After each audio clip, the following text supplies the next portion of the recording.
नमस्कार. मी जयवंत आवटे विचार तरंग या यूट्यूब चॅनेलवरती आपलं मनापासून स्वागत करतो. आज आपल्यासमोर 12 गावचं संचित या आपल्याच कथासंग्रहातील कथा सादर करतो. कथेचं नाव आहे लेखक. ओल्या बाळंतिणीसारखा लेखकानं घराचा कोपरा 15 दिवस झालं गुंतवून टाकला होता. तो नव्या कादंबरी लेखनात गुंतला होता. त्याच्या बायकोनं आज भल्या पहाटे घर आवरलं, लोटून झाडून काढलं, पण लेखकाची लिहायची जागा सोडून. तिथला एक कागद जरी हल्ला तरी त्याला खपायचं नाही. तोंडावर सुरतुक्याचं जाळं घेऊन धूर सोडणाऱ्या म्हाताऱ्याच्या भोवती बिडीचं तुकडं पडलेलं असतात, तसं लेखकाच्या भोवती मोकळे रिफिल पडलेले असायचे. कधी कधी रंगात आल्यावर गतीनं लिहिल्याने पेन उठायचा नाही. मग तो रिफिल काढून रवीसारखा दोन्ही हातात घेऊन घुसळायचा, पुढचे टोक काढून मागून फुंकायचा आणि आपली तंद्री भंग न होऊ देता लिहित राहायचा. हार आणि गंध लावलेल्या धुरकटलेल्या फोटोतला त्याचा बाप जिवंत असताना म्हणायचा, पोरा जरा पोटापाण्याचं बघ, कामधंदा कर. पण लेखकाचा जन्म त्यासाठी नव्हताच. शब्दशार्तेची नजर त्याच्यावर पडली होती. मंतरलेल्या माणसासारखा तो तिच्या मागं गेला होता. तो लेखक झाला होता.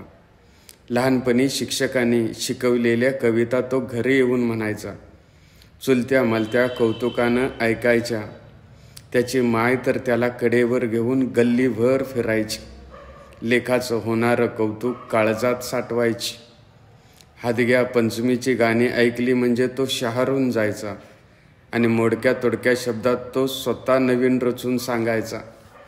हळूहळू परिसरात तो लेखक म्हणून प्रसिद्ध झाला. स्थानिक दिवाळी अंकात त्याच्या कविता येऊ लागल्या, कथा येऊ लागल्या आणि त्याची लिखाणाची गती वाढत गेली. वाढदिवसाला, स्मृतिदिनाला त्यानं लिहावं म्हणून पुढारी त्याच्या घरी माणसं पाठवू लागले. भले लेखाखाली त्याचं नाव नसायचं, पण विचार लोकांच्यापर्यंत पोचतायत याचं त्याला समाधान वाटायचं. आजूबाजूच्या शाळा कॉलेजात त्याला प्रमुख पाहुणा म्हणून बोलाविले जायचं.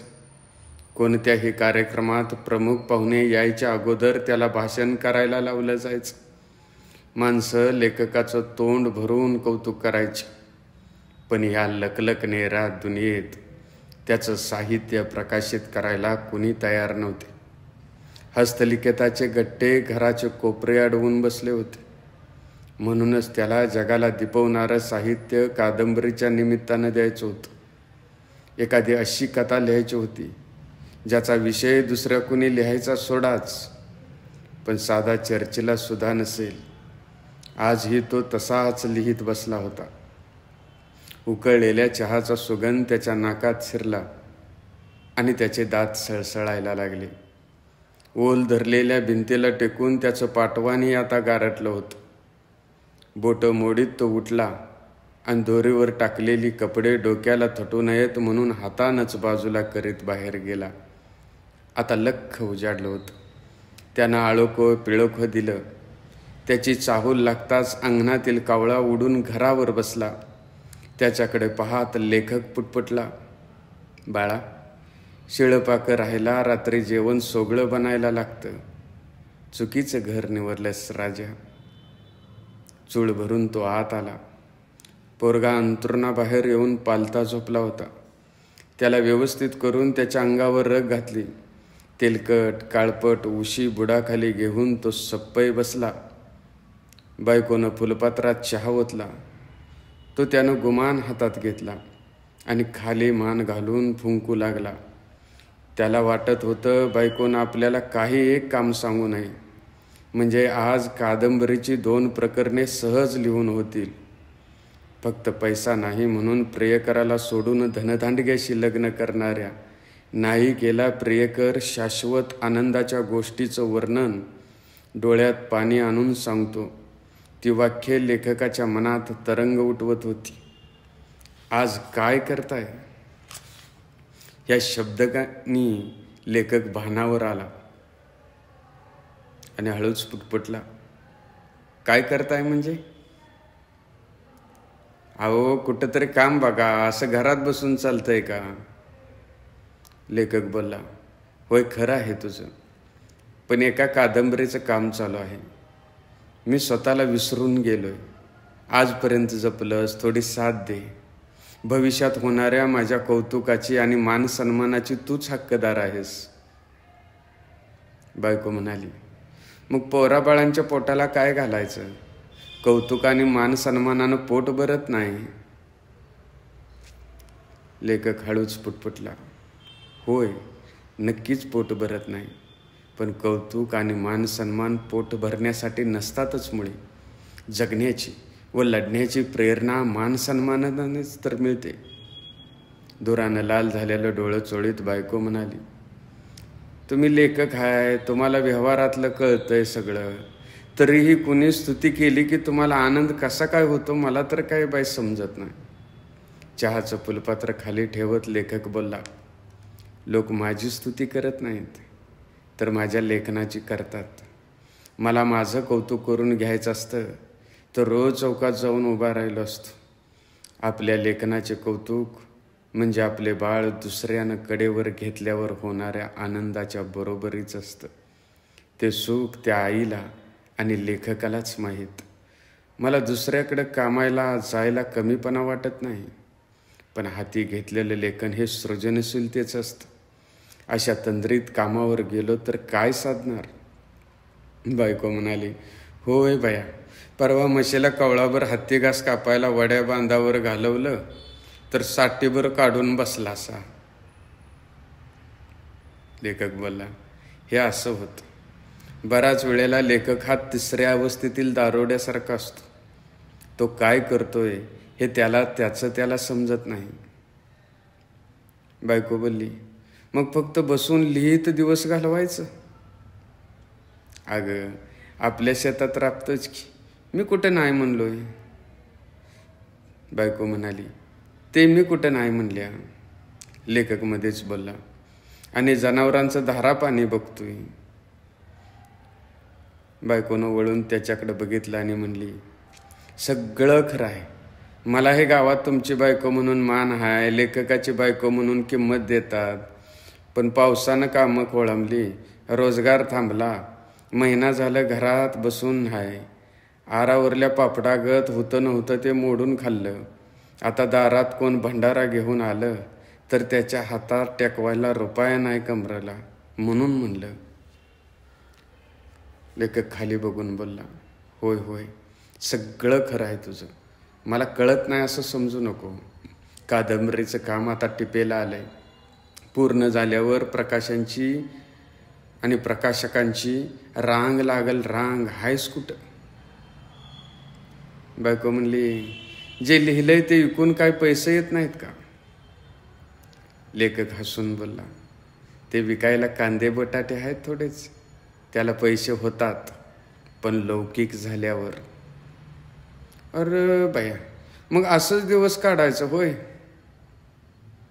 लेखक म्हणाला, हो असंच दिवस काढायचं. संत तुकाराम अभंग लिहायचं सोडून शेतावर कामाला गेले असते तर करोडो लोक त्यांचे अभंग मुखातून गात आनंदानं कामावर जाऊ शकले नसते.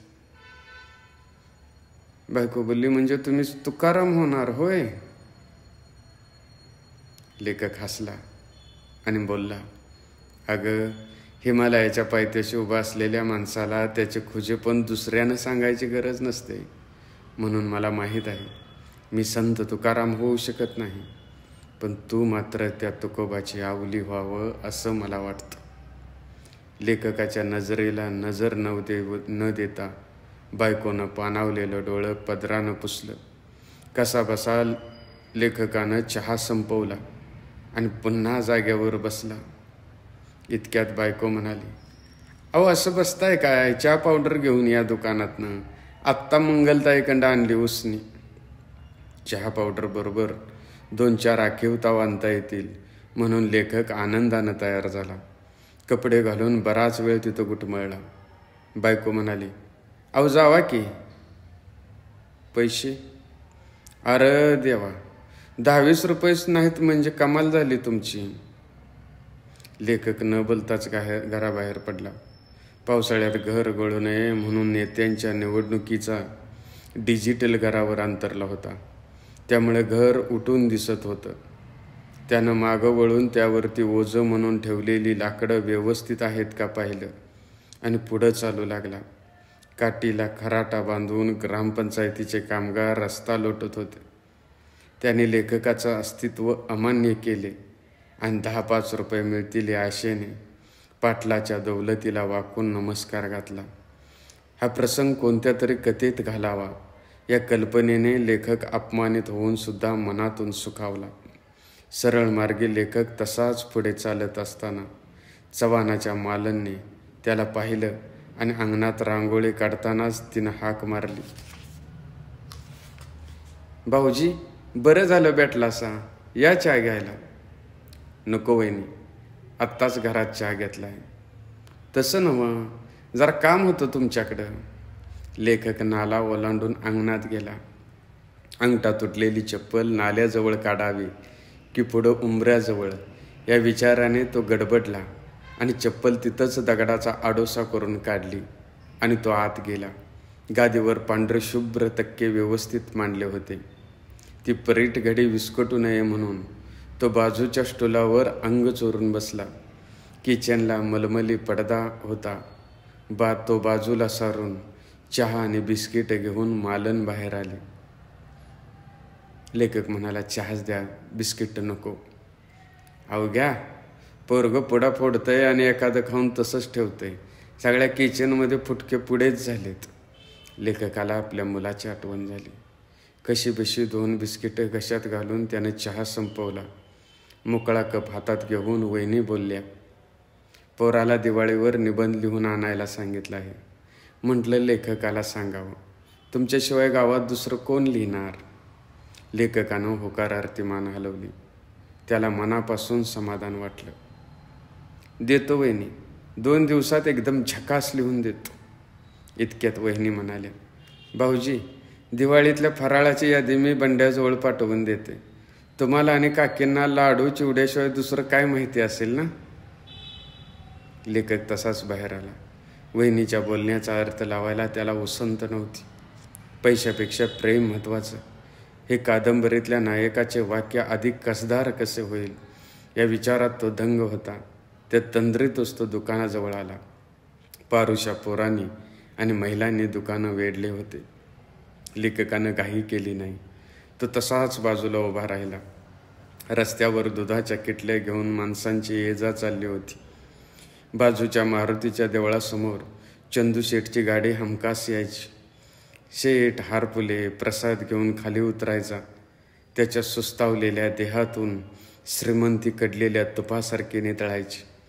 तो हत्तीच्या पिलासारखा झुलत झुलत झाडाखालच्या देवाला नमस्कार घालायचा. वडाच्या झाडाला हात लावून पुन्हा कानाची पाळी पकडायचा. पटांगणातील वाळू त्याच्या अनवाणी पायांना काट्यासारखी टोचायची. तो तसाच मंदिरात जायचा. म्हातारी पुजारी नम्रपणे त्याच्या हातातील हार फुलं प्रसाद घ्यायची. सात्विक भावाने ती त्याच्याशी बोलायची. तो दानपेटीत 100-200 टाकून निघून जायचा. पण हीच म्हातारी एखाद्या गरीब वाटसुरू देवळाच्या आसऱ्याला आला म्हणजे चवताळून बोलायची. अंगात आल्यागत हातवारे करायची. हे दृश्य लेखक नेहमी पाहायचा. म्हातारीचं खरं रूप नेमकं कोणतं हा प्रश्न त्याच्या साहित्यिक मनाला पडायचा. चालू कादंबरी हातावेगळी केल्यावर यावर सुंदर कथा लिहायचा विचार त्यानं पक्का केला. लेखक बोला की काय पाहिजे, असं दुकानदार म्हणताच लेखक बोलला, तुमचं समोरचं गिराईक तर होऊ दे. अहो लेखक, तुम्ही मोठी माणसं, तुम्हाला असं ताटकळत ठेवणं बरं दिसत नाही. चहा पावडर. मोठी माणसं आलेली दिसत आहेत. नाही, घरीच पाहिजे. असं होय.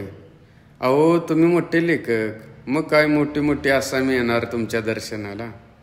लेखकाला आतून बरं वाटत होतं, पण वरून तो ते दाखवत नव्हता. आजूबाजूच्या फळीवर बसून आपल्या लेखनाचे आणखी कौतुक करून घ्यावं असं त्याला वाटत होतं. पण पाठीमागची उदारे त्याला खेळ्यासारखी टोचत होती. आता सुद्धा उधारच आहे हे दुकानदाराच्या लक्षात यावे म्हणून तो म्हणाला. दिवाळी अंकाचे पैसे आले म्हणजे मी बाकी तुमची चुकती करतो बरं का. दुकानदार बोलला. अहो लेखक, त्याची काय फिकर करू नका. तुमच्या कथांना पैसे येऊत नाहीतर न येऊत, तुम्ही नाही दिलं तरी चालतंय. वहिनी येतातच की कधी कधी शेताव कामाला, घेऊ वळीत करून. गडबडीने आखीव ताव न घेताच फक्त चहा पावडर घेऊन लेखक तिथून सटकला. दुकानदाराचं सहज बोलणं लेखकाच्या संवेदनशील मनावर घाव करून गेलं होतं. खाली मान घालून तो घराकडे आला. आता पोरगा आळकं पिळकं देऊन उठून बसलं होतं. आयव बिस्कुट. चपाती त्याच्या पुढं करत लेखकाची बायको म्हणाली, खा. चपातीची सुरळी चहात बुडवून खाणारा पोरगं पाहून लेखकाला मालन वहिनीच्या घरातील बिस्किट आठवली. नीती पावलीवर निबंध लिहायची आठवणही झाली. तो नेहमीच्या जागेवर जाऊन बसला, पण त्याला बायकोचा अंदाज घ्यायचा होता. इतक्यात रस्त्यावर गाडीचा हॉर्न वाजला आणि पाठोपाठ लेखक, अहो लेखक असा आवाज आला. लेखक तसाच बाहेर आला. यादव सर बुलेट घेऊन आले होते. पाठीमागे अनोळखी इसम बसला होता. दोघांनी शर्वानी कोल्हापुरी चप्पल परिधान केले होते. लेखकाने दोघांना चहासाठी आत बोलवले, पण त्याला ते आत येऊ नयेत असं वाटत होतं. बाहेरचा माणूस घरी आल्याशिवाय माणसाला स्वतःच्या घरातील पसारा उकिरडा वाटत नाही, हे त्यानं कुठंतरी वाचलं होतं, नव्हे स्वतः कथेत लिहिलं होतं. अंगावरील सुरतकलेला शर्ट व्यवस्थित करीत तो दोघाजवळ गेला आणि नम्रतेने म्हणाला, सर काय काम काढलं? अहो लेखक, तुम्ही शब्दसारथ्याचे उपासक, तुम्ही भेटला म्हणजे देव भेटल्याचं पुण्य भेटतं. हा आपल्या मनाचा मोठेपणा कौतुक नम्रपणे स्वीकारून लेखक बोलला. यादव सर म्हणाले, आलोय निमंत्रण घेऊन. कसले? अहो आज आमच्या शाळेच्या संस्थापकांचा स्मृतिदिन आहे. आम्ही शाळेत प्रतिवर्षी वही वाटप आणि खाऊ वाटप करून स्मृतिदिन साजरा करतो. तेवढंच पुण्य पदरात पडते आणि संस्था अध्यक्षही खुश होतात. यावर तुमची पायधूळ आमच्या शाळेला लागावी ही आमची इच्छा. आज अचानक सांगायला आला. यादव सरांनी स्वतःला सावरलं आणि आवंडा गिळून म्हणाले, त्याचं काय आहे, चांगलं 10,000 रुपये देऊन बाहेरचा वक्ता ठरवला होता. गाडी भाडं, राहायचं खायचं वेगळंच. पण त्यांचा अचानक फोन आला, मी येऊ शकत नाही म्हणून. आता ही मोठी माणसं, आपण त्यांना काय बोलणार? तसं पहिल्यांदा तुम्हालाच बोलवायचं आमचं ठरलं होतं, पण संस्थेतल्या अंतर्गत गोष्टी बाहेर सांगायच्या नसतात. लेखकाला गंमत वाटली. कथेला चांगला विषय आहे असं त्याला उगाच वाटून गेलं. तरी तो बोलला, किती वाजता आहे कार्यक्रम? 1 वाजता आहे बरोबर. मग आवरतो लगेचच. तोपर्यंत तुम्ही कुठं थांबणार? अहो आम्हाला थांबून कसं चालेल? मंडप आहे, स्टेज आहे, वह्या, कंपास हे सगळं तर टेम्पो भरून सांगितलंय. त्यात खाऊ वाटप करायचं आहे. चांगला पिट्टा पडणार बघा आमचा. मग काय, तुम्ही या वाघनं वाडापनं तालुक्याला जायचं, तिथून 4-5 किलोमीटरवर तर हाय वाडी. मला फोन करा, मी येतो न्यायला. फोन आहे ना? नाही नसू दे, कोणाकडे तर लावून घ्या माझा नंबर. चालेल. तुमचं आभाराचं पत्र तयार करून ठेवतो. पुढं मागं पुरस्काराला उपयोगी पडेल. आपली माणसं आपणच मोठी केली पाहिजेत लेखक. हात जोडून त्या शब्दानं लेखकानं दुजोरा दिला. ती दोघं दिसायची बंद झाली आणि आनंदाच्या उकळ्या फुटलेल्या अवस्थेत लेखक घरात आला. बायको घरकामात गुंतली होती. वाडीच्या शाळेत प्रमुख पाहुणा म्हणून बोलावलंय, लेखकानं अभिमानानं बायकोला सांगितले. किती देतो म्हणाले?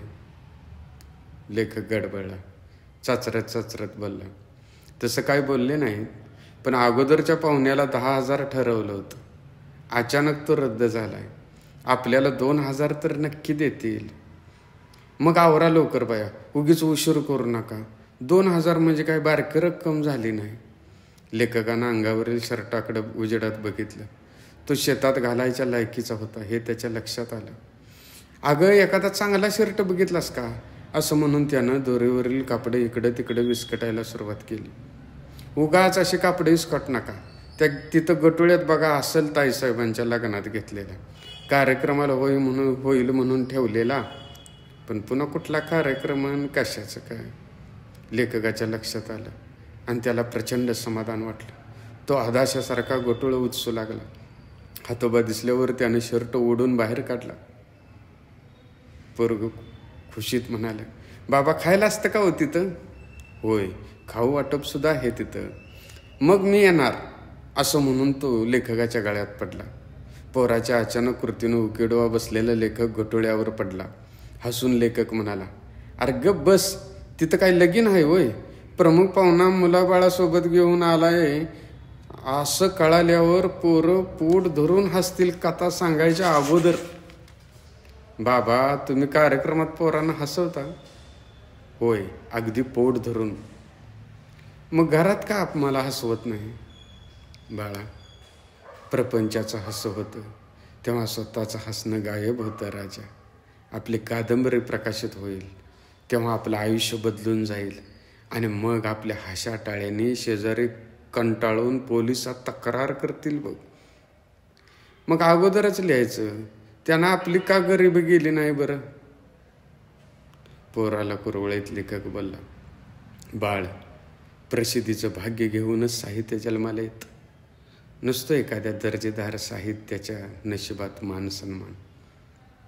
बायको म्हणाली, आवरा, इथंच भाषण देत बसू नका.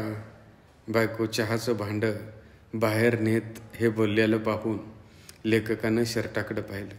भडंग घाऊन टाकून दिलेल्या कागदासारखा तो चुरगळला होता. अगं हा शर्ट इस्त्री करून आणतो. मग आणा की, दुकानातनं इस्त्री करून आणा. 2000 घ्यायचा ती म्हटल्या उगच गबाळ्यासारखं जाऊ नका, नाहीतर घरात बच्चीला इस्तू तांब्यात घालून इस्त्री करत नेहमीसारखं. लेखक मुलाकडे बघून म्हणाला, पोरा जातोस का? तोपर्यंत मी दाढी करून घेतो. बायको बाहेरूनच म्हणाली, पोराला पाठवू नका, त्याला शाळेत जायचं आहे. आज सराने काय काम आहे म्हणून लवकर बोलवलं. लेखकानं आरसा घेतला. अंगणात दगडानं आडोसा केलेला त्या नाणीत गेला. तिथला दगड पाय घासून झिजला होता. कोपऱ्यात संपलेल्या साबणाचं अस्तित्व तेवढं जाणवत होतं. त्यानं त्या गुलाबी दगडावर हात घासला आणि गालाला लावला. आड्यावर वापरून ठेवलेल्या ब्लेड घेऊन म्हैस बोडल्यागत खरा खरा आवाज करीत दाढी केली. डिचकीत पाणी घेऊन आंघोळ उरकली आणि दंडस्थान घालायला चालल्यासारखा साऱ्या घरभर ओल्या पडदेनं फिरला. एक वस्तू जाग्यावर सापडेल तर शपथ, तरीही जराही निराश न होता शर्ट घेऊन तो नामा परटाच्या दुकानासमोर उभा राहिला. लेखक, आज कार्यक्रम आहे वाटतं?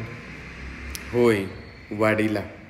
तुमचं आपलं बरं आहे, मान सन्मान आहे, पैसा आहे. आमचा जलम गावाची धुनी गाण्यात बरं जाणार बघा. तसं कसं? प्रत्येकाचा व्यवसाय लक्ष्मी स्वरूप घेऊन आलेला असतो. इतक्यात पाटलाचा दौलत तिथं आला. नाम्या, कापडं झाली का रे? होय दादा, आत्ता 5 ड्रेस न्या, बाकीचे घरी आणून देतो. लय मस्ती आली अरे, सकाळपासून 10 हेलपाट घातलं आणि आता सकाळ देतो म्हणतोयस मी. नामानं ओशाळवानं हसू चेहऱ्यावर आणून दादाच्या गाडीवर कपडे ठेवली. दौलत निघून गेला. बघितलं का लेखक, माणसं कशी वागतात? आता तुम्हीच काय ते समाज प्रबोधन करा. कशाचं करतोय? डिजिटलवर वाक्य लिहायचे असल्यावर अर्धा रात्री येतात हे. पण आता दौलतीने डुंकूनही माझ्याकडे बघितलं नाही. इस्त्री करत करत नामा म्हणाला, असंच आहे लेखक. जग म्हणतं गरजवंताला अक्कल नसते, पण गरजवंतच आपल्याला अक्कल गहाण ठेवायला लावतोय. दोघंही केबिलवाणी हसली. लेखक घरी येताच अनेकांनी इस्त्रीचा शर्ट पाहिला. आज कार्यक्रम आहे काय? होय म्हणून सांगताना लेखकाला चालत असताना हे रथात बसलेल्याचा भास होत होता. घरात येऊन कपडे केली. दुरकटलेला आरसा पुसून त्यानं स्वतःला त्यात पाहिलं. बापाच्या फोटोला नमस्कार करून बाहेर पडला आणि बायकोला म्हणाला, जरा 50 रुपये दे ग. अहो मग आत मागायचं, बाहेर जाऊन का मागताय तोंड तिकडं वळवून?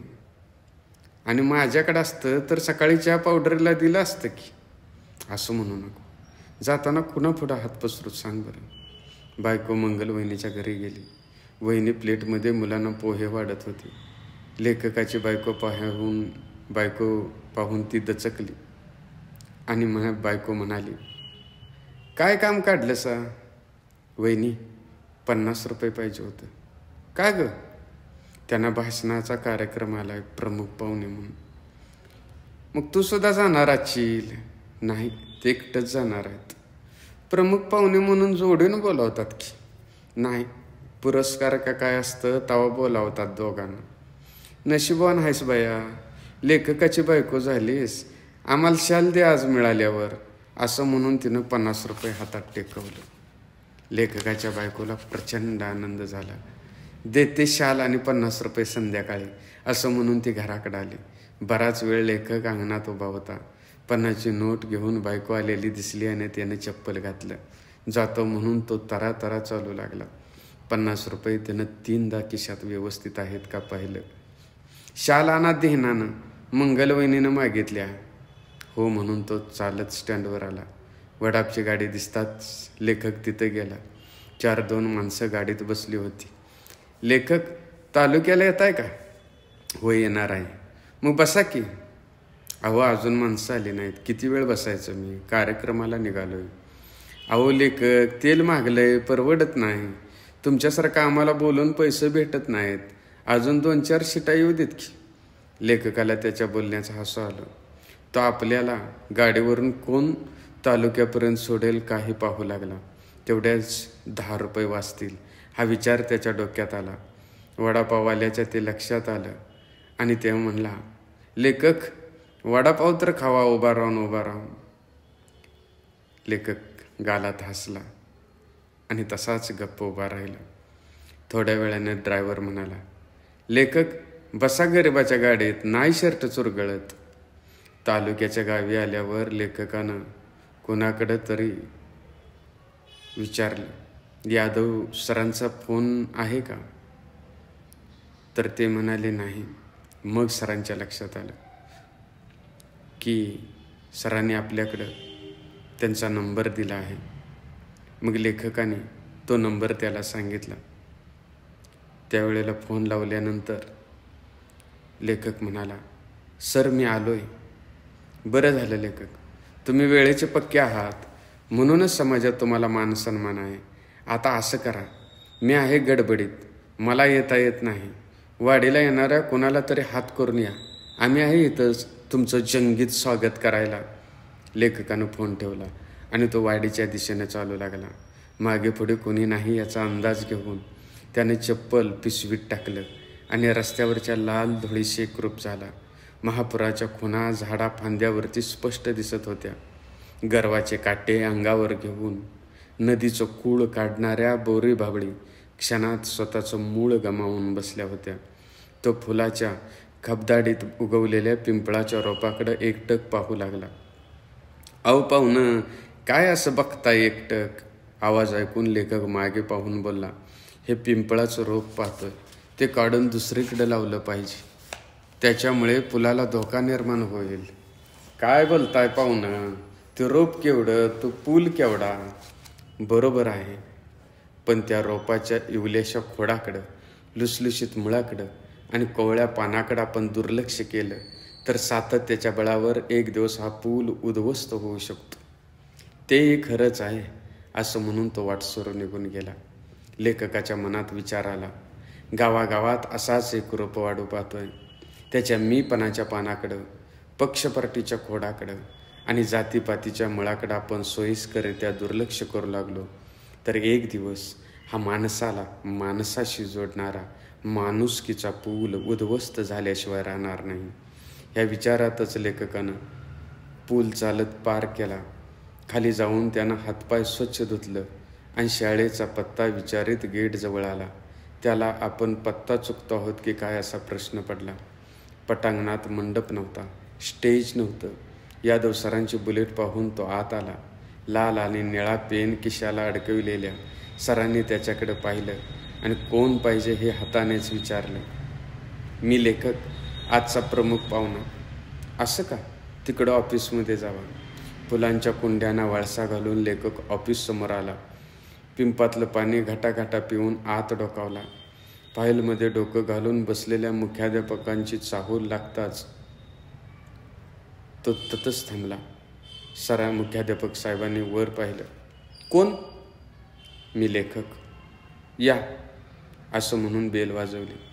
यादव सर ऑफिसात आले आणि लेखकाला बसायला खुर्ची देऊन मुख्याध्यापकांना म्हणाले, सर, हेच ते आमच्या गावचे सुप्रसिद्ध लेखक, आजचे प्रमुख पाहुणे. कामाची व्यस्तता जराही कमी न होऊ देता मुख्याध्यापक म्हणाले, तेवढा 10वीचा तास होऊ दे, मग कार्यक्रम उरकून घेऊ. शब्दावर प्रेम करत आयुष्य घालविणाऱ्या लेखकाला उरकून घेऊ हा शब्द काळजावर सुरी फिरल्यासारखा लागला. यादव सरांनी लेखकाला बाजूला नेले आणि हळूच म्हणाले, नियोजित पाहुणे आले नाहीत म्हणून संस्थापकाच्या मुलाने बाहेरचा दौरा काढला. आता अध्यक्षच नाहीत म्हटल्यावर मुख्याध्यापकाने आणि शिक्षकांनी मंडप माईक रद्द केला. उगीच खर्च कशाला? संस्थापकांच्या पोटाला हार घालून कार्यक्रम सुरू करू. आणलेल्या वह्या, कंपास आणि खाऊ तेवढं तुमच्या हस्ते वाटप करू. तुमचं भाषण थोडक्यात पण झकास झालं पाहिजे, असं म्हणून सर निघून गेले. अंग चोरून लेखक खुर्चीवर बसला. मुख्याध्यापकांच्या पाठभिंतीवर महात्मा गांधी, भगतसिंग, महात्मा फुले, स्वातंत्र्यवीर सावरकर, डॉक्टर बाबासाहेब आंबेडकर व सुभाषचंद्र बोस यांच्या तस्वीरी लावल्या होत्या. लेखकाने तिकडे पाहून हात जोडले. 10वीच्या बोर्डात आलेल्या मुलांच्या यादीवर लक्ष जाताच त्याला आपल्या पोरांची आठवण झाली. एक दिवस आपल्या मुलांचंही नाव असंच लागल या कल्पनेने तो सुखावला. टोलच्या आवाजाने तो भानावर आला. एक शिक्षक ऑफिसमध्ये येत होते. लेखकाकडे कटाक्ष टाकून आपल्या कामात गुंतत होते. लेखक मात्र प्रत्येकाशी बोलण्याचा प्रयत्न करत होता. गालात हसून त्यांना बोलण्याचं निमंत्रण देत होता. नियोजित प्रमुख नसल्याने आणि अध्यक्षांनी कार्यक्रमाला पाठ फिरवले असल्याने फक्त औपचारिकता बाकी असलेल्या कार्यक्रमाची ओढ कोणाच्या चेहऱ्यावर दिसत नव्हती. पटांगणावरील मुलांचा किलबिलाट लेखकाला स्पष्ट ऐकू येत होता. मुलांना भाषणात काय उपदेश करायचा या विचारात तो रमला.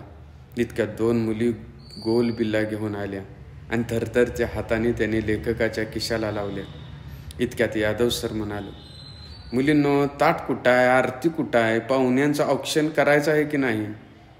गडबडलेल्या मुली जीप चावत बाहेर गेल्या. मुली नवीन आहेत. आम्ही प्रत्येक कार्यक्रमात नवीन मुलींना संधी देतो. तेवढंच धाडस वाटतं त्यांचं. पुढं जाऊन त्या तुमच्यासारख्या लेखक झाले पाहिजेत बघा. या 2 शब्दांनी लेखकाला कमालीचं बरं वाटलं. इतक्यात एक मुलगी आली आणि चौकटीला दोन्ही हात लावून म्हणाली, शिपाई मामा म्हणतात कापूस, कापूर, तेल आणायचं राहिलं. त्यांना वाटलं कार्यक्रमच रद्द झाला आहे. हातानं कार्यक्रम पत्रिका बनविता यादव सर म्हणाले, हे असं आहे बघा लेखक, शिपाई फक्त निमित्त शोधत असतात. लेखकाला आतून बरं वाटलं. मुलींना ओवाळणी म्हणून द्यायला त्याच्याकडे 50-100 सुद्धा नव्हती. स्वतःला सावरून लेखक म्हणाला, असू दे, मुलं ही देवघरची फुलंच असतात. त्यांच्याकडून आणखी रंगाची आणि सुगंधाची काय अपेक्षा करायची? यादव सर हसून म्हणाले, वा लेखक वा, म्हणून तर आज प्रमुख पाहुणा म्हणून तुम्हाला आवर्जून बोलवलं आहे बघा. आज धमाल येणार, पण थोडक्यात उरका बरं का. इतक्यात बाहेर मुलांना सूचना देणाऱ्या सरांचा आवाज ऑफिसात आला. यादव सर मुख्याध्यापकांना म्हणाले, सर सगळे तयार झाले आहे, सुरू कार्यक्रम. मुख्याध्यापक बाहेर आले. पाठोपाठ लेखकही. माईक नसल्यानं मुलांना जवळ दाटेवाटीनं बसवलं होतं. संस्थापकांच्या फोटोला फुलं वाहून सगळेच खुर्चीवर बसली. 4 मुलांनी स्वागतगीत म्हटले. त्यात लेखकाचं, शाळेचं आणि संस्थापकाचं नाव खुबीनं गुंपलं होतं. स्वागत व प्रास्ताविकाला यादव सर उठले आणि बोलायला सुरुवात केली. मुलांनो, आपण आज थोर शिक्षण सम्राट आबासाहेबांच्या स्मृतिदिनानिमित्त एकत्र आलो आहोत. त्यासाठी आपण खूप मोठे लेखक प्रमुख पाहुणे म्हणून बोलावले होते, पण ते काही कारणामुळे येऊ शकले नाहीत. आता आपल्याला आपल्याच परिसरातील सुप्रसिद्ध लेखक प्रमुख पाहुणे म्हणून लाभले आहेत. मी मुख्याध्यापकांना विनंती करतो की त्यांनी लेखक महाशयांना श्रीफळ आणि फूल देऊन स्वागत सत्कार करावा. वरांड्यातील गुलाबाच्या झाडाचं फूल आणि शाळेमागील नारळ घेऊन शिपाई आला. मुख्याध्यापक निर्विकारपणे सत्कार करून खाली बसले. सांस्कृतिक विभागाच्या पाटील मॅडम प्रमुख पाहुण्यांची ओळख करून द्यायला पुढे आल्या. मुलांनो, आज आपलं परमभाग्य, कारण संस्थापकांच्या स्मृतिदिनानिमित्त आपल्याला खूप मोठे लेखक प्रमुख पाहुणे म्हणून लाभले आहेत. त्यांचे साहित्य विविध दीपावली अंकात प्रकाशित झाले आहे. लवकरच त्यांची कादंबरी वाचकांच्या भेटीला येत आहे. अशा महान अतिमहान लेखकांना मी विनंती करते की त्यांनी आपल्या अमृतवाणीने मुलांना मंत्रमुग्ध करावे. लेखक उठत असताना मुख्याध्यापक हळूच म्हणाले, लेखक आवर्त घ्या बरं का, पुन्हा वही वाटप, कंपास वाटप आणि खाऊ वाटप आहे. लेखक उभा राहिला आणि मुलांनी टाळ्यांचा गजर केला. त्या आवाजाने तो अंतकरणातून सुखावला. संस्थापक, संस्था, मुख्याध्यापक, शिक्षक आणि मुलांच्यावर बोलून त्याने लेखन व वाचनाचं महत्त्व पटवून सांगितलं. वाचनाचं महत्त्व सांगताना तो म्हणाला, बाळांनो, वाचनाशिवाय लिखाण म्हणजे पत्नीशिवाय संसार. मुलांनी या वाक्याला टाळ्यांचा गजर केला. पुढे छोटे मोठे विनोदी किस्से सांगून मुलांना पोट धरून हसायला लावलं. लेखकाचं बोलणं रंगात आलं. हास्या आणि टाळ्यांनी सगळं वातावरण चैतन्यानं भरलं. इतक्यात त्याला थांबा म्हणून कोणीतरी चिठ्ठी दिली. लाकडा ओंडक्यावर उड्या मारणाऱ्या कोकराला बांधून घालावं तशी त्याच्या मनाची अवस्था झाली. अध्यक्ष म्हणून केलेल्या भाषणात मुख्याध्यापकांनी संस्थापकांचा बद्दल भरपूर माहिती सांगितली. विद्यमान अध्यक्षांच्या वरती स्तुतिसुमने ओधळली. एकूण भाषणात लेखकाबद्दल चकार शब्दही काढला नाही. शेवटी वही व कंपास वाटपाचा कार्यक्रम सुरू झाला. संस्था अध्यक्षांनी वह्या कंपास पाठवून दिले होते. अनेक लाभार्थी लोकांनी देणगी म्हणून वह्या व कंपास दिले होते. शिक्षकांनी वर्गणी काढून त्यात भरच घातली होती. प्रत्येक मुलाला 5-6 वह्या आणि कंपास देऊन सुद्धा ढीगभर कंपास पडले होते. लेखकाला पुन्हा मुलांना वह्या वाटायला सांगितले, तरीही संपेनात. म्हणून शिक्षकांनी व शिपायांनी गट्टे गाडीला बांधले. स्वयंपाक करायला असणाऱ्या काकींना एक गट्टा दिला गेला. कार्यक्रम संपला. सगळेजण ऑफिसात आले. सगळीकडे वह्या आणि कंपासच दिसत होते. लेखकाला वाटत होतं झालेल्या कार्यक्रमावर कुणीतरी बोलावं, पण जो तो वह्या आणि कंपास नेण्यात गुंतला होता. शेवटी लेखक मुख्याध्यापकांना म्हणाला, निघतो मी, उशीर होतोय. हो, निघा तुम्ही, आभाराचं पत्र घेऊन जावा. यादव सरांच्याकडे पाहून लेखक म्हणाला, निघू मी? हो, निघा. माझ्या गाडीवर सहकारी शिक्षक आहेत आणि दोघांकडे वह्याचे गट्टे आहेत. वाटेत हात केल्यावर तालुक्याच्या ठिकाणी तुम्हाला कुणीही सोडेल. शेवटी तुम्ही लोकप्रिय लेखक आहात ना. मानधनाच्या पाकिटाचा कुणीच विषय काढला नाही. लेखकाच्या मनात अनेक विचार येऊन गेले. जड पावल्याने तो बाहेर आला. त्याला काय करावे कळेना. ऑफिस समोरच्या फुलांच्या झाडाला वळसा घालून तो पुढे निघून जायला लागला. इतक्यात शिपायाने हाक मारली, अहो लेखक, मुख्याध्यापक बोलावत येतात, सत्कार राहिलाच की. लेखकाचं मन भरून आलं. गडबडीने तो आत गेला. 2-4 रुपये पाकिटात असतील या आशेने तो तिथं उभा राहिला. अहो लेखक, तुमचं सत्काराचं सामान इथंच राहिलं की, असं मुख्याध्यापक म्हणाले. त्याची काय गरज होती, असं म्हणून तो समाधानाने उभा राहिला. यादव सरांनी मुख्याध्यापकांच्या हातात नारळ आणि गुलाबाचं फूल दिलं. ते दोन्ही घेऊन मुख्याध्यापकांनी लेखकाच्या हातात दिलं आणि हसून म्हणाले, असाच लोभ आमच्या संस्थेवर कायम राहू दे. लेखक, नामवंत लेखकांचं काही खरं नाही बरं का. अचानक येत नाही म्हणून सांगतात. त्यावेळेस तुम्हीच आमचे तारणहार. कधीही सांगा, असं म्हणून लेखकाने निरोपाचा सत्कार स्वीकारला. मानधनाचं पाकिट त्यावर नसल्यानं लेखकाला आतून खलबळून आलं. जड पाऊल ओढत तो ऑफिस बाहेर आला. वाटेत वह्यांचे गट्टे सगळीकडे दिसत होते. पटांगणातील मुलांची पांगापांग झाली. वह्यांच्या ओझ्याने मुलांचे हात अवघडत होते. लेखक चालत चालत गेट बाहेर आला. कुणीतरी विद्यार्थी येऊन आपल्या भाषणाचे कौतुक करेल अशी आशा अजूनही त्याला वाटत होती. पण मुलं वह्या कंपासात गुंतलेली, ते शेवटचे सुखही त्याच्या नशिबात नव्हते. कुणी गाडीवान दिसतोय का हे पाहत तो तालुक्यापर्यंत आला. आधीच 3 तास उभे राहून वह्या कंपास वाटून त्याचे हातपाय दुखायला लागले होते. वडापच्या गाडीत तो निवांत बसला. त्याला आता अंगावरील शर्टाची फिकीर नव्हती. गावात आल्यावर रस्त्यानं चालताना त्याचा तो सकाळचा जोश नव्हता. दौलतराव पाटलांच्या वडिलांची 4 चाकी समोरच येते. लेखक बाजूला झाला आणि त्याने नम्रपणे नमस्कार केला. काय लेखक, कुठे गेला होता? वाडीला गेलो होतो प्रमुख पाहुणा म्हणून. अहो, तुम्ही मोठी माणसं, गावाचं नाव रोशन करताय, आम्हाला तुमचा अभिमान वाटतो बरं का. हा आपल्या मनाचा मोठेपणा दादा. अहो, मोठेपणा कसला, तुम्ही विचारवंत लोक आहात म्हणून हे जग चाललंय. हात जोडून लेखकानं कौतुक स्वीकारलं. बरं, एक काम होतं. आता आपला वाढदिवस आलाय जवळ. चांगले 4-5 लेख लिहा, वेगवेगळ्या लोकांच्या नावावर टाकू पेपरात.